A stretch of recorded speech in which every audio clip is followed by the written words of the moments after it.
Assalamualaikum warahmatullahi wabarakatuh. Halo, perkenalkan, nama saya Neiska Aurora. Saya dari Fakultas Ilmu Sosial dan Ilmu Politik, Program Studi Ilmu Administrasi Negara. Di sini saya akan menjelaskan mengenai kalimat efektif. Kalimat efektif ialah kalimat yang memiliki kemampuan untuk menimbulkan kembali gagasan-gagasan pada pikiran pendengar atau pembaca seperti gagasan yang ada pada pikiran pembicara atau penulis. Kalimat dikatakan efektif apabila berhasil menyampaikan pesan, gagasan, perasaan, maupun pemberitahuan sesuai dengan maksud si pembicara atau penulis.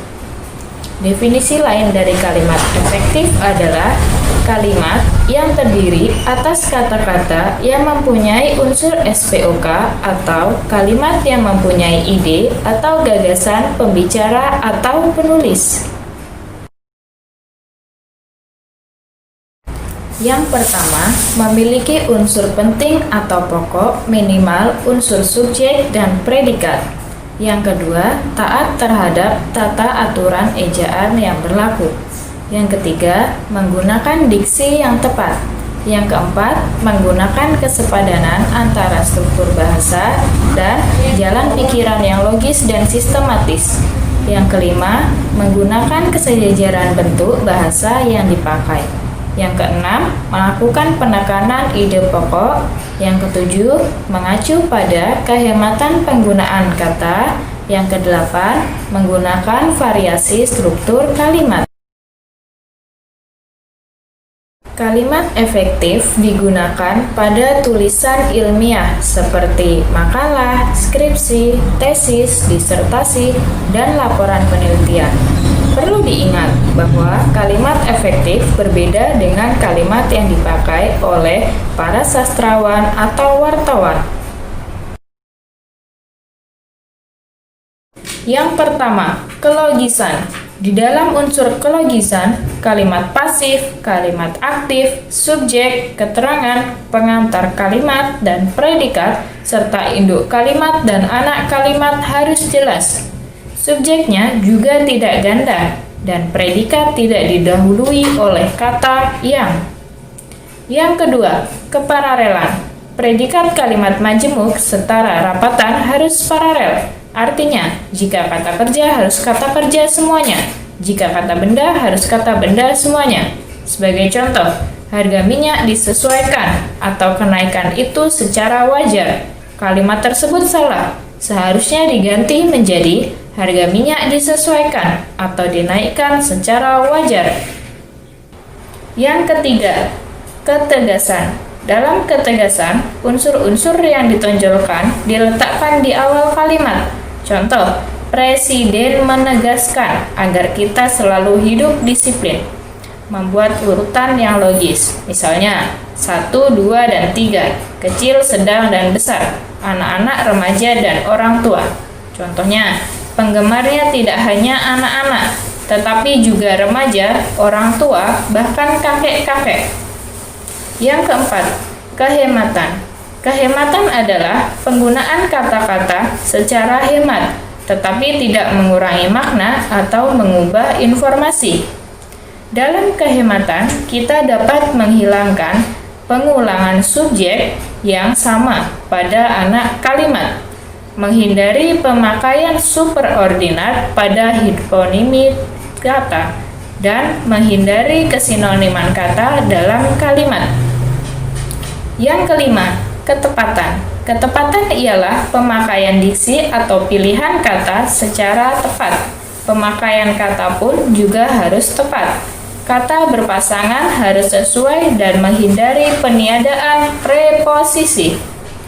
Yang keenam, kecermatan. Cermat artinya kalimat yang dihasilkan tidak menimbulkan tafsir ganda dan harus tepat diksinya.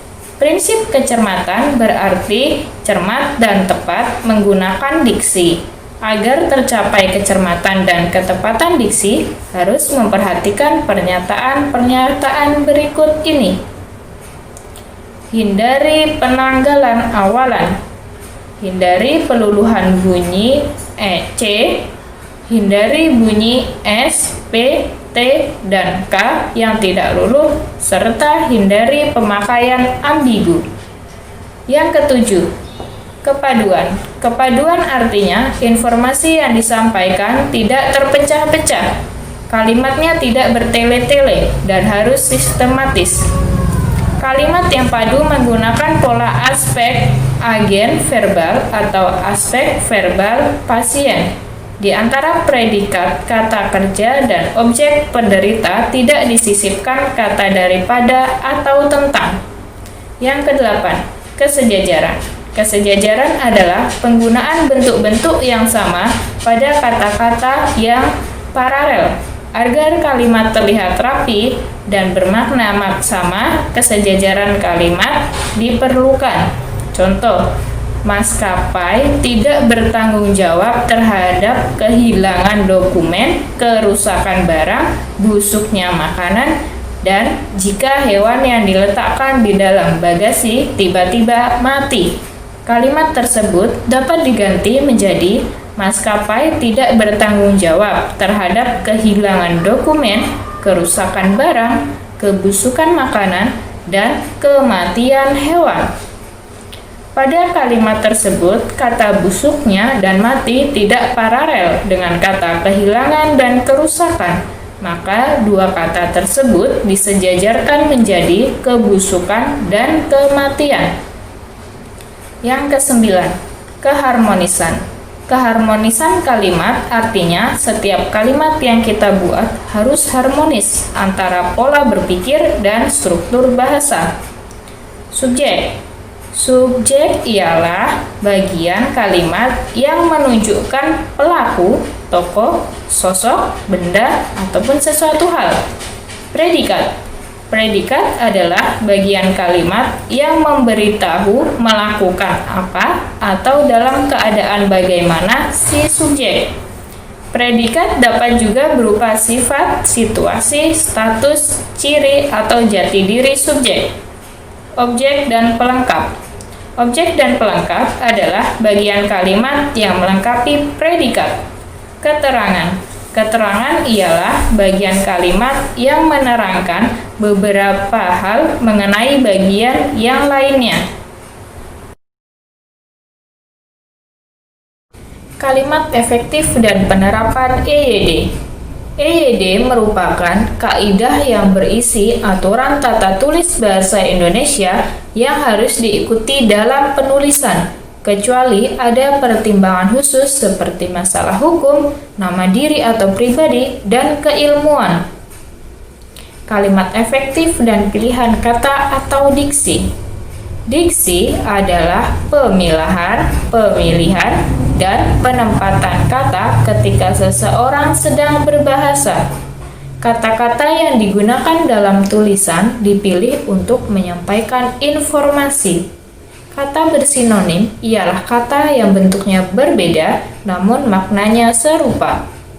Dalam membangun kalimat efektif harus digunakan kata yang tepat. Kalimat efektif dan kesepadanan serta kesatuan.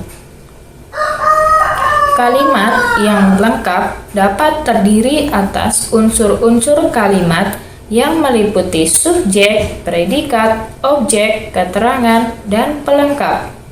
Kesepadanan ialah hubungan timbal balik antara subjek dan predikat, antara predikat dan objek, serta dengan keterangan atau pelengkap. Kesatuan ialah bahwa setiap kalimat harus mengandung satu ide pokok atau kesatuan pikiran. Kalimat efektif dan kesejajaran bentuk.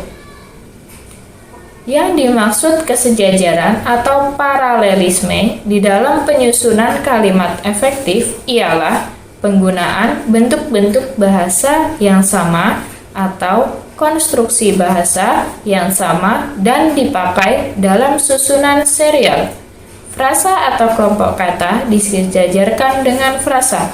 Demikian juga kata benda, kata kerja, dan kata sifat disejajarkan dengan kata benda, kata kerja, atau kata sifat. kalimat efektif dan penekanan ide pokok. Dalam hal ini harus memperhatikan yang pertama, posisi kata dalam kalimat. Yang kedua, urutan logis. Contohnya, yang datang saat itu para lurah, camat, dan para bupati seprovinsi Kalimantan Tengah. Yang ketiga, pengulangan kata. Kalimat efektif dan penghematan kata dapat meliputi pengulangan unsur kalimat, penggunaan hiponimi, contohnya laju inflasi bulan Januari tahun lalu sebesar 0,7%, sedangkan bulan April tahun ini 1,5%. Kalimat tersebut salah, seharusnya diganti menjadi laju inflasi Januari tahun lalu sebesar 0,7%, sedangkan April tahun ini 1,5%. Kalimat efektif dan variasi struktur. Harus memperhatikan yang pertama, penempatan unsur-unsur kalimat. Yang kedua, variasi panjang pendek kalimat.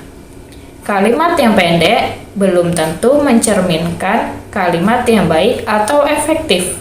Kalimat yang panjang pun belum tentu selalu rumit dan tidak efektif.